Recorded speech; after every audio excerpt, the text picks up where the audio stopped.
اور ایسی وہ چیز.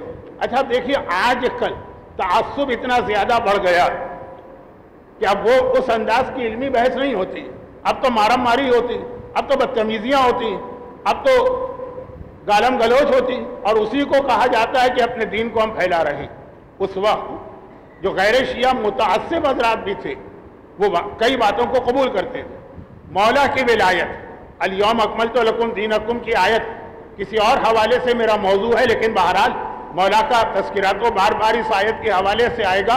مولا کی ولایت کے حوالے سے جو مسلمانوں میں دو مکتب فکر ہے, ایک ہمارا اور ایک برادران اہل سنت کا, ان میں بنیادی اختلاف ایک ہے. یہ ایک بنیادی اختلاف ہے جس کو آج کل وہ لوگ بدلنے کی کوشش کر رہے ہیں, لیکن پھر بھی کیونکہ ان کا تو سارا لٹریچر بھرا پڑا ہے اس چیز کہ اللہ کے رسول اس دنیا سے جب گئے تو کسی کو اپنا نمائندہ اپنا جانشین بنا کے گئے, کسی کو سکسیسر مقرر کر کے گئے, یا نہیں بغیر جانشین بنائے ہوئے یہ کہہ کر چلے گئے کہ یہ فیصلہ امت کرے گی کہ اب کس کو اپنا حاکم ماننا. بنیادی اختلاف یہ کہ خلافت نصی ہے یا اجماعی, لوگوں کے کہنے سے بنتی ہے یا پیغمبر نے یہ ارشاد فرمایا.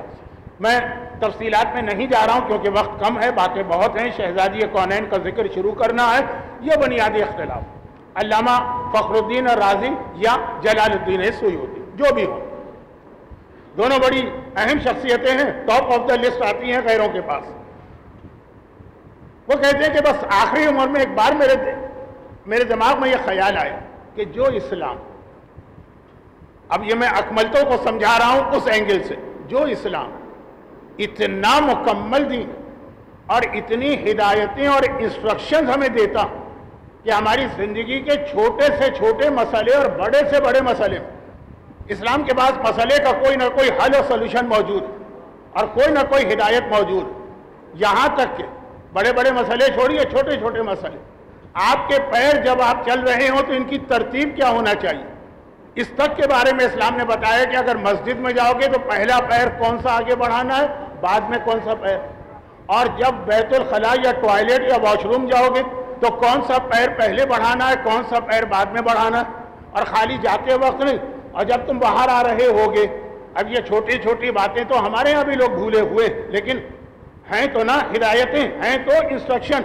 اور جب باہر آ رہے ہوگے تو مسجد سے نکلتے وقت کون سا پیر پہلے باہر نکالنا ہے اور کون سا پیر بعد میں, اور اسی طرح ٹوائلٹ سے باہر آتے وقت کون سا پیر پہلے باہر آنا چاہیے, کون سا بعد میں. اچھا اتنی واضح یہ بات ہے کہ مجھے مسئلہ بتائے بغیر ہی یقین ہے کہ سب سمجھ رہے ہوں گے کہ مسجد میں جانے کی ترتیب کیا ہے, مسجد سے باہر آنے کی ترتیب کیا ہے, ٹوائلٹ میں جانے کی ترتیب کیا ہے, ٹوائلٹ میں آنے, پیروں کی ترتیب بتا رہا ہوں. تو اب یہ کہتے ہیں کہ میں نے سوچا جو اسلام اتنا مکمل ہے کہ وہ ہمارے پیروں کی ترتیب تک ہم کو بتایا کرتا کہ کدھر جانا ہے تو کون سا پیر آگے کون سا پیر پیچھے, وہ اتنے بڑے مسئلے کو مبہم چھوڑ دے, حل ہی نہ کرے, امت کے حوالے کر دے کہ یہ طے کرتے رہنا کہ تمہارا حکمران کون ہوگا. وہ خالی حکمران نہیں ہے, وہ رسول کا جانشین بھی ہے, وہ خالی رسول کا جانشین نہیں ہے, وہ اللہ کا نمائندہ بھی ہے. اتنے بڑے مسئلے کو چھوڑ دیا جائے, میری عقل نے کہا یہ ہو ہی نہیں سکتا. اور اس کے بعد میرے پاس کوئی چوائس ہی نہیں تھی, دو نظریے تھے. ایک نظریہ کہتا ہے امت پہ چھوڑ دیا گیا, جب وہ غلط ہو گیا تو خود بخود دوسرا نظریہ ثابت ہو گیا.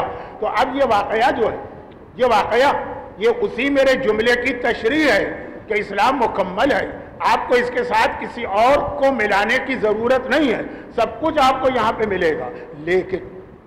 لیکن اس اسلام کی تکمیل میں ایک کمی نظر آتی ہے. اگر آپ وجود سیدہ کو نہ مانیں تو اس اسلام میں ایک کمی آپ کو نظر آئی, اور وہ کمی کیا ہے اس کو بیان کرنا شروع کر رہا ہوں. ہو سکتا ہے کہ آج بات پوری نہ ہو تو یہ بات کل مکمل ہوگی, لیکن صرف ایک چیز.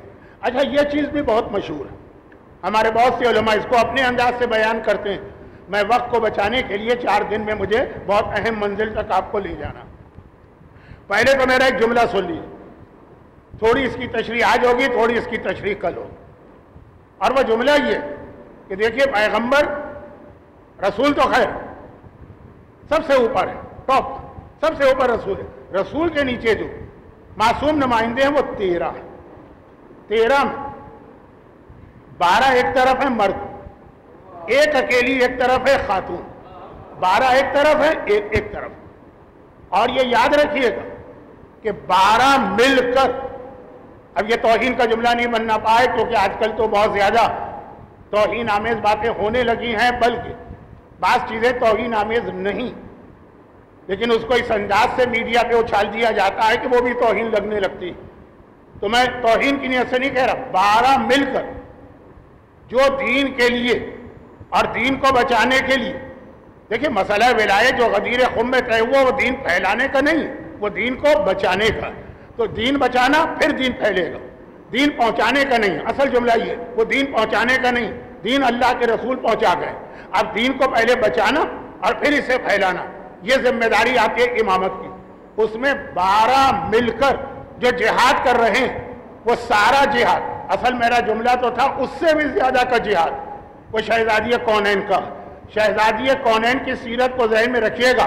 12 امام ترازو کے ایک پلے میں رکھیں گے, اکیلی فاطمہ ترازو کے دوسرے پلے میں ہوں گے. فاطمہ کا پلہ جھکتا نظر آئے تب بھی تعجب نہ کیجیے گا. اور اس کے پیچھے جو بات میں کہنے جا رہا ہوں وہ ہر زمانے کے اعتبار سے الگ ہوتی ہے, لیکن آج کے زمانے میں یہ ٹک ٹاک, یہ فیس بک, یہ واٹس ایپ, یہ یوٹیوب, یہ ذہن میں رکھ کے میرے جملے سنیے گا. کوشش کروں گا کم از کم یہ بات آج میں پہنچا دوں. 12 امام ان کی ساری زندگی کی محنتیں ایک طرف, اور شہزادی کونین کا دین کے حوالے سے بہت بڑی خدمت ایک طرف. شہزادی کو اسی لیے مرکز بنایا, ہم فاطمہ تو و ابوہا و بالوہا و بنوہا. یہ فاطمہ مرکز ہے کس چیز کی؟ فاطمہ مرکز ہے اس پیغمبر کی جو دین پہنچا رہا. فاطمہ مرکز ہے کس کی؟ اس علی کی کہ جو دین کو پھیلا رہا. فاطمہ مرکز ہے بنوہا اس اولاد کی جو دین کو بچا رہا ہے کربلا کے میدان میں. تو چاہے دین کو پھیلانے والا ہو, دین کو بچانے والا ہو, دین کو پہنچانے والا ہو, اس سب میں اہم ترین رول فاطمہ کا ہے.